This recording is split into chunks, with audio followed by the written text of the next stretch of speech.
E a gente vai ter agora aí um ponto central que tem que criar expectativa positiva. Hoje, no encerramento lá do seminário, o Haddad falou alguma coisa sobre projetos que estão sendo pensados para o segundo semestre. Com essa taxa de juros aí, vai ser duro chegar lá. Mas você tem a grande esperança da China. E o nosso entrevistado é um grande especialista em China aqui no Brasil, que é o Elias Jabbour. Jabbour, obrigado por ter aceitado o nosso convite aí.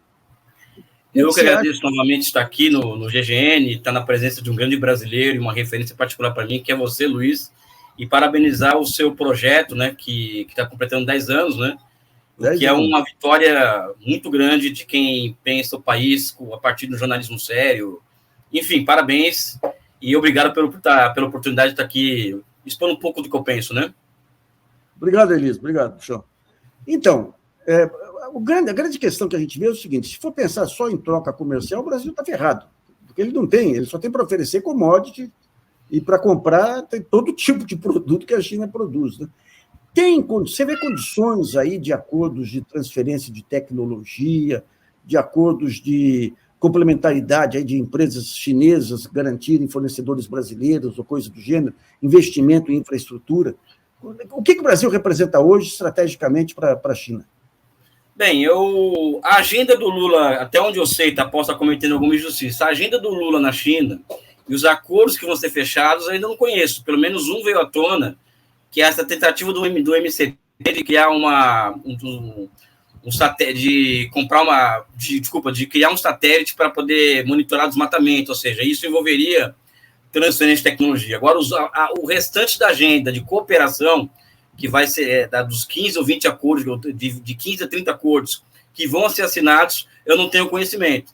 Mas o que eu posso dizer, por exemplo, que o que chega até a mim, né, ainda, na minha opinião, é muito suficiente para o tamanho o quão estratégico é a China para o futuro do Brasil.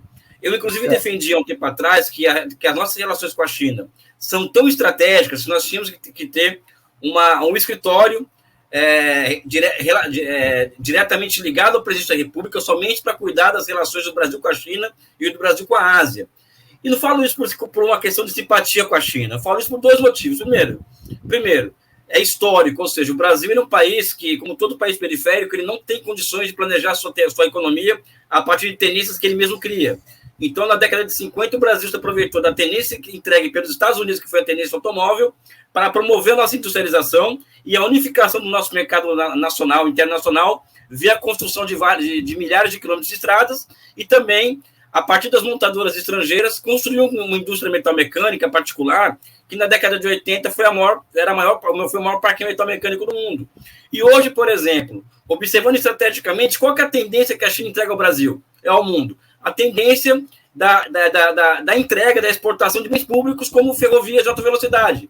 E o Brasil tem um problema, Nassif, e desculpa me estender no raciocínio, que nós temos uma questão de soberania colocada hoje para o país. Hoje você não vai de Porto Alegre até o extremo norte do país, você consegue chegar a pé, de carro, quer dizer, ou de caminhão.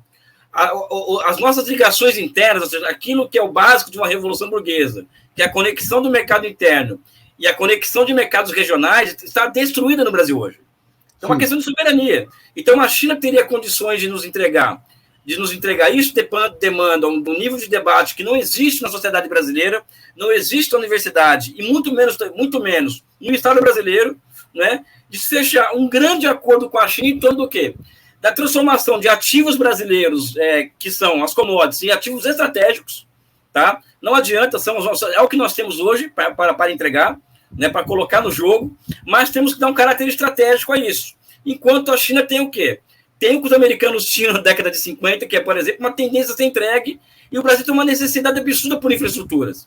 Então, eu tenho um ponto de discordância quando eu vejo, por exemplo, as pessoas dizerem que a pauta ambiental ou a pauta da sustentabilidade ela é a agenda central do governo, ou seja, não são uma ou duas pessoas ligadas ao governo federal que fala isso, quando, na verdade, mesmo a transição energética, você não faz em um país como o Brasil sem imensas obras de infraestruturas, né? Ou seja, você não vai tirar automóvel da rua que emite CO2, né, porque a pessoa tomou consciência ambiental, porque a pessoa pode pegar metrô ou pode ir do Rio a São Paulo em 30 alta velocidade. É por isso que eu acho que o Lula, por exemplo, nosso presidente Lula, ele deveria tirar um tempo da viagem dele para viajar de Pequim a Xangai de trem. Ou seja, eu fiz essa viagem em 2004, demorei 14 horas. Hoje ela é feita em 4 horas. Né? Ou seja, então acho que ele deveriam ter colocado isso na agenda dele. Enfim, eu tenho minhas posições que são discordantes de muita coisa que está sendo colocado como fundamental nas relações Brasil-China, mas, ao menos, Lula, indo à China, ele restabelece uma relação estratégica entre os dois países e também, ao empossar Dilma Rousseff no novo Banco de Desenvolvimento, ele resgata ele coloca o que há de melhor que o Brasil criou em nível de gerenciamento de grandes coisas, que é a Dilma Rousseff, né? uma ex-chefe de Estado, à frente de um banco que é fundamental aos interesses do Sul Global. Ou seja, isso não é pequeno, isso é muito grande, eu acho. Né?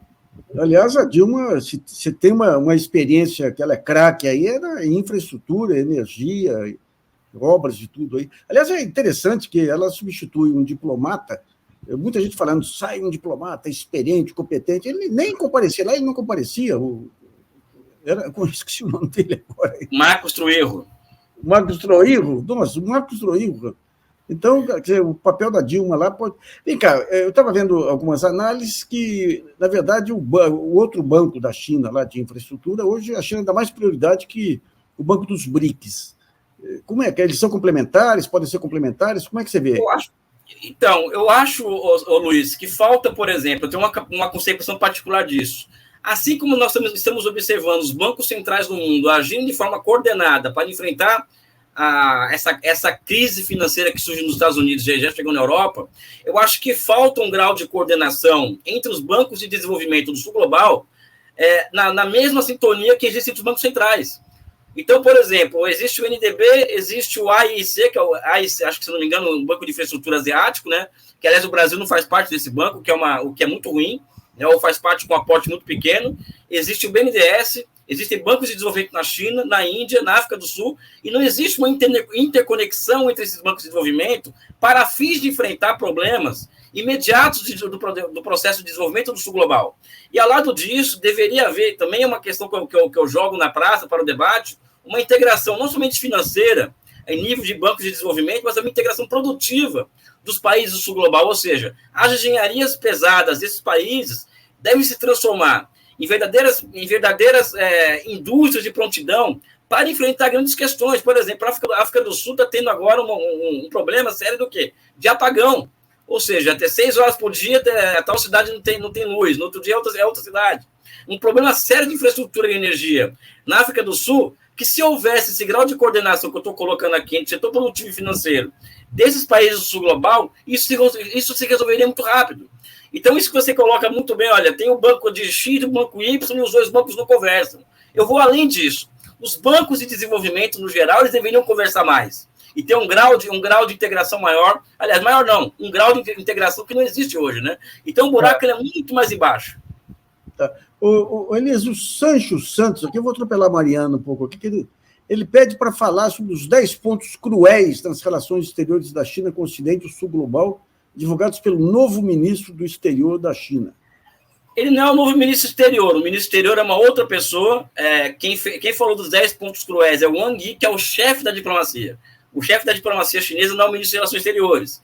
Ele é uma figura que é uma figura sênior do partido, não é? E que praticamente ele serve como um comissário político, ou seja, alguém que está atuando acima do ministro das Relações Exteriores. Ele deu uma entrevista em que ele levanta os 10 pontos cruéis. E basicamente é o seguinte: Estados Unidos tem o poder global, isso é incontestável. A China não pode querer dominar o mundo porque isso é algo que é impossível. A China não pode exportar o modelo dela porque ninguém vai aceitar esse modelo dela, não é? Nós não somos um país, nós nunca seremos um país desenvolvido. Nós sempre seremos um país de desenvolvimento. Por quê? Porque os países desenvolvidos nos olham com desconfiança e com preconceito. Portanto, a nossa turma são os países em desenvolvimento, né? E você nunca acredite em países, ou seja, é uma das verdades que estava na minha cabeça, né? Você nunca pode confiar em países que compram seus súditos por dinheiro. né? Ou seja, então o poder internacional deve ser utilizado com sabedoria e bom senso. Além do que não se fala em guerra impunemente, ou seja, tanto China quanto Estados Unidos, aliás, a China não tem a menor condição de enfrentar os americanos e um confronto militar, e os dois lados têm muito a perder com isso. Ou seja, qual que é a grande realidade cruel, se a gente for ver? É que existe um poder impressionante dos Estados Unidos e que as pessoas têm que se adequar a esse poder, até que essa ordem mude ao longo do tempo. Né? Acho que esse é o recado do Wang Yi, que, na minha opinião, para quem gosta de marxismo, materialismo histórico dialético, nessa entrevista você vai ver uma peça assim de materialismo histórico dialético simplesmente impressionante. Né? Então, essa entrevista tem no meu Twitter, eu publiquei ontem, mas é impressionante o grau de realismo e o grau de visão estratégica que uma figura como o Wang Yi tem do papel da China, dos Estados Unidos, do sul global no mundo. Tá. Ué, depois eu passo o link aí para a gente passar para o pessoal. A gente teve aí o Lula querendo assumir um papel de mediação aí no conflito Rússia-China. O Itamaraty, quando... Rússia-Ucrânia. O Itamaraty, quando deu lá na Assembleia Geral da ONU, ainda no tempo do Bolsonaro, ele votou condenando a Rússia e dizendo que tinha que ter uma saída diplomática.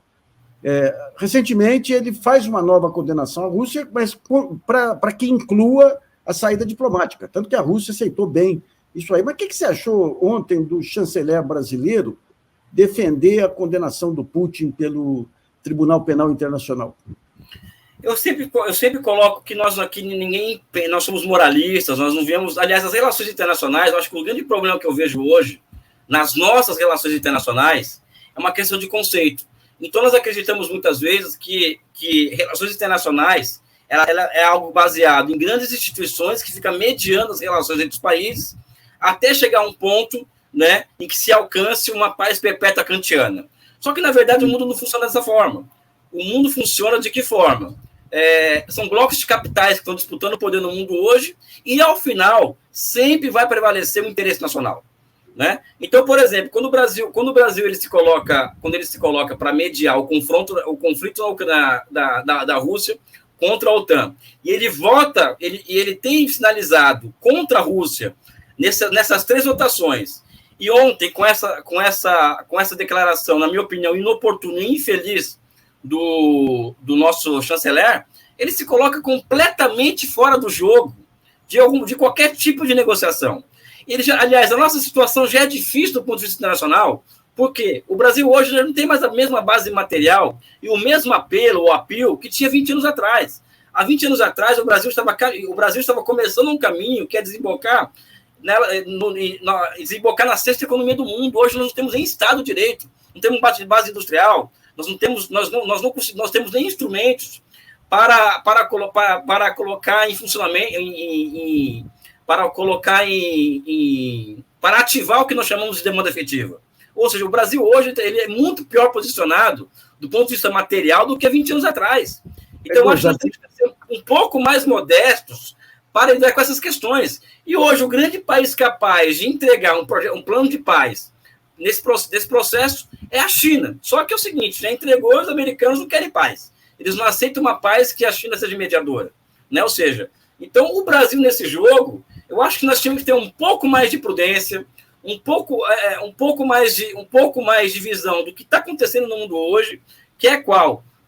A Europa, nem os europeus mais acreditam naquilo, ou seja, essa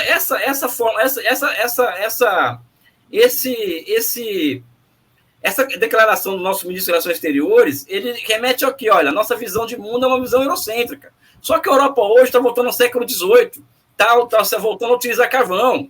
Enquanto que o centro de gravidade do mundo mudou para a Ásia. E o que o Brasil precisa está na Ásia. E sabe qual que é o problema de fundo de tudo isso, Nassif? Desculpa meu desabafo. É que nós falamos, por exemplo, o Brasil voltou ao mundo. Está todo mundo falando isso. E eu sou uma pessoa que, por eu sou um protótipo de cientista, eu acho que nós temos que voltar ao mundo, sim. Mas em um mundo como esse, em convulsão, e que cada bloco de capital está fechado em si, disputando o mundo, nós temos que colocar um preço nessa volta ao mundo. Não temos que voltar ao mundo porque o mundo é bonito e precisa do Brasil. nós temos que precificar essa volta ao mundo. E, para mim, a precificação dessa volta ao mundo é a nossa reindustrialização. E, diante desse preço, cada passo da nossa diplomacia deveria levar isso em consideração. Então, eu acho que existe hoje um problema fortíssimo de conceito, vamos dizer assim, do que são as relações internacionais brasileiras, eu acho. Né? Ou seja, você não passa 40 anos de neoliberalismo, tirando os 10 do Lula e Dilma, que foram um momento de resistência ao neoliberalismo, né? Impunemente. Ou seja, hoje o Estado brasileiro ele está empenhado de pessoas, de liberais. O Estado brasileiro o seu serviço público ele é completamente dominado por gente que tem uma visão de Estado que é anti-Estado. Mesmo o BNDES, por exemplo, uma boa parte, até metade do seu quadro de economistas, são economistas neoclássicos. Ou seja, são economistas que não acreditam em banco que fomente longo prazo, ou seja. Então, existe um problema estrutural que é o quê? É uma questão de falta de conceito em relações internacionais, e isso tem relação direta com o estrago que foi feito no mercado brasileiro e também no pensamento nacional brasileiro. Hoje você não tem um pensamento nacional. Não tem. Você não tem uma disso, né? Você estava falando de satélite, lá quando começou a parceria da China com o INPE, o Brasil e China tinham posições quase iguais. Uns 10 anos depois, eu fui conversar com o pessoal do INPE e falou, não dá nem para comparar. Quando você pega o potencial da China hoje e o nosso, não tem nem condições de contrapartida. Mas uma coisa que ocorre aí é o seguinte, a vitória da China aí no desenvolvimento e tudo aí está promovendo aí mudanças radicais aí no pensamento econômico ocidental também. Né? Esse seminário do BNDES deixou claro, aliás, posições que nem do Stiglitz já há muitos anos já vem apontando para isso. Ou seja, ajudou a fincar aí uma cruz aí na alma desse ultraliberalismo aí que destruiu economias inteiras, né? Tomara que sim, mas eu acho que eu acho, Luiz, eu vou ser crítico, tá? Vou me permitir ser crítico. Eu acho que ainda existe uma dificuldade muito grande, mesmo por parte da heterodoxia econômica brasileira, ou seja, essa heterodoxia que critica as altas taxas de juros, de ter uma visão mais nacional dos problemas brasileiros. Então tem que chamar gente de fora do Brasil para falar isso, ou seja, uma coisa impressionante, sabe? Ou seja, mesmo a nossa heterodoxia também tem um certo complexo de vira-lata. Tem. E não observar também o seguinte, ou seja, hoje a fronteira do que acontece, vamos dizer assim, a ciência econômica, né? Ou seja, como qualquer ciência, ela é construída por conceitos que são construídos historicamente. Então, hoje, por exemplo, o maior desafio para as ciências sociais brasileiras ocidentais deveria ser entender como que a China consegue fazer o que eles fazem. Porque não basta a Mariana Mazzucato falar a obviedade, que é o Estado que faz tudo, isso aí é desde o século XIX. Então, a China está entregando, eu acho, que é o que eu chamo de nova economia de projetamento, ou seja, uma economia baseada em um grau de planificação em nível cada vez maior, ou seja, a partir da utilização de tecnologias disruptivas como 5G e Big Data, ela está entregando um desafio intelectual para nós, e nós não estamos sabendo lidar com isso. Evidente que esse seminário do BNDES foi maravilhoso, mas o fato de que nós temos que trazer gente de fora para falar o óbvio demonstra que existe algum problema aqui dentro muito sério. Né? Você vê uma coisa aí, você começa a discutir essa questão das metas inflacionárias, de utilizar o câmbio como agente de ajuste de inflação. Isso é uma maluquice, rapaz, é uma maluquice sem tamanho. O câmbio é um elemento essencial de industrialização e tudo. E a discussão que se tem é como usar de forma mais racional, menos racional. Ou seja, digamos, aquelas figuras que em outros tempos rompiam com os dogmas e tudo, você não tem mais essa coragem pública, né? Então, Luiz, você falou do plano real, né? E eu sou uma pessoa que eu sou altamente crítico ao plano real.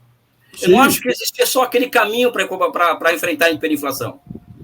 Porque é evidente que você tem criações institucionais no âmbito do plano real que foram geniais, que é aquela moeda de transição, aquela coisa toda, sabe? Mas as pessoas não percebem que uma questão básica de economia política para entender o plano real. Quem fez o plano real foram pessoas ligadas ao sistema financeiro. Sim. Desculpa, eu sei que eu estou nadando contra a corrente falar isso, mas alguém tem que falar isso. É o início da financiarização do país. Ou seja, então existe, se você for observar com a cuidade necessária e sem medo de falar a verdade, mesmo que ela seja incômoda e que acabe te isolando, o seguinte, existe um movimento tácito ali de mudança da base material das classes dominantes do Brasil. Elas deixaram de ganhar com a hiperinflação e passaram a enfiar a mão direto no orçamento, via dívida pública, ou seja, a dívida pública passou a ser, com o Plano Real, um ativo privado, sabe? Ou seja, e ninguém tem coragem de falar isso. Pouca gente tem coragem. É da maneira como desmontaram o Conselho Monetário Nacional e jogaram para o mercado controlar tudo ali. Né? Sabe, ou seja, essa questão das metas de inflação, por exemplo, meta de inflação anual em um país que tem um sistema de preços enlouquecido como o nosso, e que você pode criar preço de forma artificial, que é o caso de alimento, por exemplo, que você tem alguém que monopoliza a oferta de alimento, ele pode criar preço de forma artificial, e você vai ter que usar a taxa de juros para poder enfrentar essa questão. Você tem, por exemplo, uma inflação no Brasil hoje, que ela é causada por expectativa, e são case no mundo inteiro. Não é inflação de demanda, não é câmbio, é uma inflação criada por expectativa. Isso é uma loucura. E qual que é a raiz disso? Me desculpe, a raiz disso é o Plano Real. Elias, você é a favor da hiperinflação? Muito pelo contrário. Muito pelo contrário, mas eu acho que as coisas poderiam ter sido muito diferentes do que foi desde 1995. Mas esse negócio de pegar o fantasma da hiperinflação, uma vez eu fui... Teve um seminário no Unibanco e estava o Sheikman, que era da Universidade de Chicago lá. E o Malan falou, a partir de agora não tem mais problema de moratória nem nada, porque se tiver desequilíbrio é só desvalorizar o câmbio, isso, aquilo. Daí eu pedi a palavra, falei, ministro, sabe como é que se monta e se garante a sustentabilidade de exportações? Tem que ter garantia de entrega. Não é que nem um botão, que se aperta um botão aqui do mercado, se vira comprado e vendido. Daí ele vira para mim e fala, o que você está querendo defendendo? Você está defendendo que a gente volte àqueles tempos de hiperinflação? Daí o Sheikman corrigiu ele, falou, não, Malan, não é isso que ele está falando. Ou seja, essas jogadas primárias de pegar fantasmas e isso aí pega na imprensa, rapaz. Isso, Nassif, é o seguinte, eu fiz um post sobre o Plano Real no Twitter, em que eu virei assim o demônio nas redes sociais, porque eu falei isso que eu coloquei aqui. Ou seja, o cara defende a volta. Eu não defendo a inflação, apenas acho que a inflação ela é parte do ciclo econômico. E que, portanto, nós temos que aprender a conviver com ela e aprender a etiologia dessa inflação, você combater de forma correta. Ou seja, o Brasil tem uma situação hoje em que essa alta taxa de juros deprime o investimento produtivo. E a depressão do investimento produtivo é a precificação de inflação alta no curto, médio e longo prazo. Essa que é a verdade, porque você não cria base de oferta na economia. Sabe? Bom, Elias, obrigado mais uma vez por sua participação aqui. Deixa eu passar aqui um negocinho bem rápido aqui. O Alexandre Pérez de Lima. A financiarização no mundo capitalista todo. Está revertendo no mundo capitalista todo.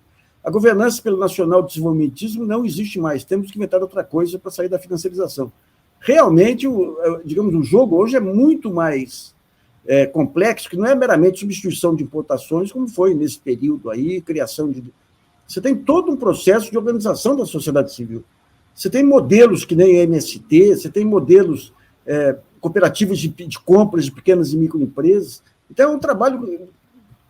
Pode passar de raspão pelos campeões nacionais, mas é o fortalecimento, o adensamento de cadeias produtivas. Mas, Elias, obrigado por sua participação aqui. Vamos marcar outras rodadas aí. Quero agradecer o convite. Eu quero pedir para as pessoas aqui que me sigam nas minhas redes sociais, o Twitter é o Elias Jabbour, que está aqui na tela, né? O Instagram é o Elias MK Jabbour, que lá tem um pouco um pouco do que eu tenho refletido sobre o futuro do Brasil e, evidentemente, as questões relacionadas à China. Um forte abraço para o Nassif, para a Mariana, um beijo no coração de vocês. Valeu. Até mais, João.